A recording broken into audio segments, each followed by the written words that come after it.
August മാസം അവസാനമാണ് ഈ ഗപ്പിക്കുഞ്ഞുങ്ങളുണ്ടായത്. അപ്പോൾ ഏകദേശം 2 മാസമായി എന്ന് പറയാം. അപ്പോൾ ഒരു ജീവിതചക്രം പൂർത്തിയായിട്ടുണ്ടാവണം. അപ്പോൾ ഏകദേശം വലിയ ഗപ്പികളായി എന്ന് തന്നെ പറയാം. കണ്ടില്ലേ, നല്ല ഭംഗിയുള്ള വാലുകളൊക്കെ ആയി.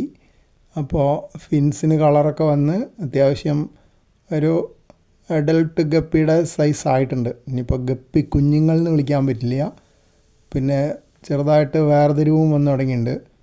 ചിലതിന് തടി കൂടുതലുണ്ട്, ചിലതിന് തടി കുറവുണ്ട്. അപ്പോൾ പൊതുവേ തടി കൂടിയതാണ് ഫീമെയിൽ, തടി കുറഞ്ഞതാണ് മെയിൽ. മെയിലിൻ്റെ ഫിൻസിന് കളറ് കുറച്ചുകൂടെ ഭംഗിയുണ്ടാവും. അത്ര വ്യത്യാസം വന്നിട്ടില്ല.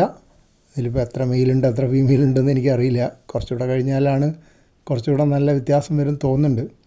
ഇതിപ്പോൾ ഫുഡ് ചെറിയ പൊടി രൂപത്തിലുള്ള ഫുഡായിട്ട് കൊടുത്തിരിക്കണേ, ഇടയ്ക്ക് തിന്നുന്ന കണ്ടില്ലേ. അപ്പോൾ അത് ഉള്ള നേരമായതുകൊണ്ട് വെള്ളത്തിൻ്റെ ഉപരിതലത്തിലാണ് എല്ലാ ഗപ്പികളും ഉള്ളത്. അപ്പോൾ കൊണ്ട് മുകളിൽ നിന്നുള്ള വ്യൂ ആണ് ഞാൻ എടുത്തത്.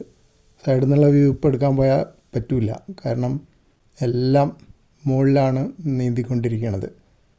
സൈഡിൽ നിന്ന് വ്യൂ എടുക്കാൻ പോയാൽ ആ വെള്ളത്തിൻ്റെ ഉപരിതലത്തിലുള്ള മീനുകളെ ശരിക്കും നമുക്ക് ക്യാമറയിൽ പിടിച്ചെടുക്കാൻ വളരെ ബുദ്ധിമുട്ടാണ്.